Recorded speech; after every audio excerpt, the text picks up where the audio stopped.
தேவர்களுக்கு தலைவனாக விளங்கக்கூடிய நீ அடுத்த முன்னாடி மேல இப்படி அடுத்த முன்னாடிய கையை பிடிச்சி இழுத்துட்டு போறியாடா? இது எவ்வளவு பெரிய தவறு. அப்படி கண்டிச்சுட்டு அவனை விரட்டிட்டு என்ன செஞ்ச தெரியுமா? கும்பலை நீங்க தள்ளிட்டு வந்து தள்ளிட்டு வந்தான் கூட்டியாந்து அப்படி சொல்லுங்க. அவனுக்குள்ள ரூம் கட்டுறீங்க, கொடுக்க மாட்டேங்கிறாங்க. அப்புறம் அவனை 10 குடிச்சே போட்டு அந்த பிள்ளைய உள்ள வச்சு செஞ்சுட்டு இருக்கீங்க. உபதேசம் உபதேசம் உபதேசம் செஞ்சுக்கிட்டு இருக்கு. அந்த பிள்ளை தூங்கிருக்கு. ஆமா தூங்கிட்டான். சரி இல்ல வயிற்று பிள்ளைக்காரி புடிச்சு வன்கலாம எடுத்துக்கிட்டோம். தவறு இல்லையா அது? அந்த பிள்ளை தூங்கிடுச்சு. தூங்கும் போது அந்த பிள்ளை தொப்புல ஒன்றே வாய வச்சிருக்கீங்க. இது நல்லதா சாமி, இதெல்லாம் என்ன பழக்கம்? அவன் சொல்லிட்டு அழுகிறான் தெரியுமா? யாரு? என்னையே நான் நாரதரை முன்னாடி தொப்புல நக்கி விட்டாப்புல கதறேன். இப்போ நான் தான் சமாதானப்படுத்தி விட்டா அது கட்டி வாங்கி கொடுத்து அவனை சமாதானப்படுத்தி. சரி நீங்க தான் நக்கணும் முடிவு பண்ணாரு, தொப்புலையா நக்கிறது கொஞ்சம் தள்ளி கூட ஏதோ அந்த பிள்ளையும் சந்தோஷமா இருந்தது. சந்தோஷமா இருந்தாங்க. என்ன சொல்றீங்க?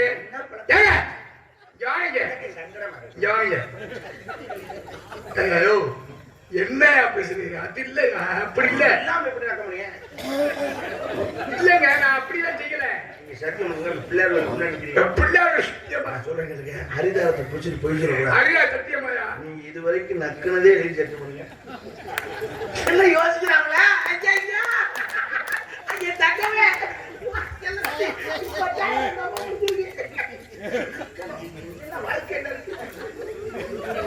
நான் படைத்த ஆண்மகன் யாவும் நக்காதவன் நான் இருத்தலை என்று நால்வர் கூறியிருக்கிறார்கள். இல்லங்க, நான் பிள்ளைன்னு சத்தியம் செய்ய முடியாது.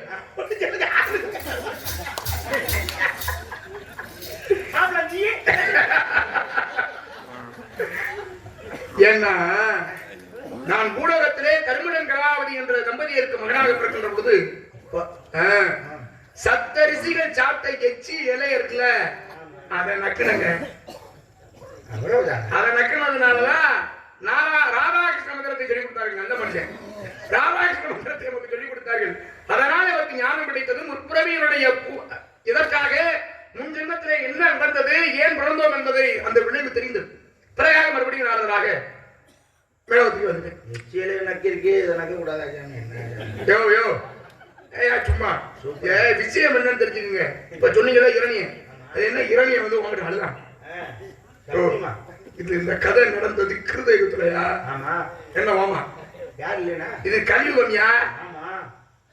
அங்க இருக்கவன் எப்படியா இங்க அவன் எப்படியா எங்க வந்தாருயா? என் வீட்டுக்கு பார்த்தா என்னையும் பேசும்போது கூத்து கட்டி வச்சிருக்கேன். அவன் வந்து கட்டி பிடிச்சி அழுது பெரிய நம்மள அப்புறம் அவனை சமாதானப்படுத்துறது பெரும்பாடு. நாரதர் எந்த நாரதர்? அது அந்த லீலாவதி போடுற பிள்ளைங்க லவ் பண்ணிருக்கேன். சரி, அதை நார்மல் போடுறதே செட்டப் பண்ணி வச்சிருந்திருக்காங்க அந்த கூத்துல. அங்க அதை இதை சாக்கா வச்சு அங்க போய் நினைக்கிறாங்க. அதுதான் கதை. என்ன தெரியுமாங்க? இரணியன் என்பவன் கொடு மறக்கம். தேவாதி தேவர்களுக்கும் மனிதர்களுக்கும் துன்பத்தை விளைவித்த அவனை அடிப்பதற்கு வேற வழி இல்லை. அப்ப இரணியாக நமக்கு தெய்வத்தில் அறியப்படுற வளங்களை பெற்றவன்.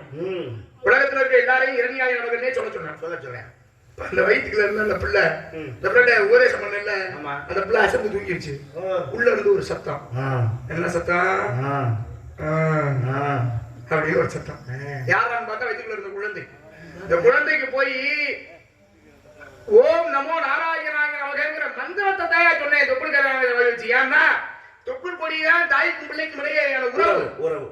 அப்ப இது போய் சேருங்கிறதுக்காக நான் பக்கத்துல ஓட போனேங்க.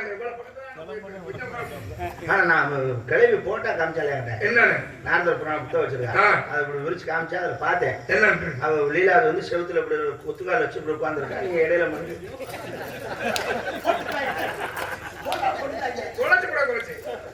திருப்பி எப்படி அந்த தொப்புள் கரையானை வாய் வைத்து ஓம் நமோ நாராயணாய நமகங்கிற மந்திரத்தை சொல்கின்ற பொழுது குழந்தை பிரகலாதன் மிகச்சிறந்த மகாவிஷ்ணுடைய பக்தனாக மாறினான். அந்த மகாவிஷ்ணுடைய பக்தனான பிரகலாதனை வைத்தே இறைவனுடைய அழிவு இருந்தது. நரசிம்மராவ் எடுத்தார். நரசிம்மராவ் வந்து உங்களுக்கு தாத்தாவா? நரசிம்மராவ்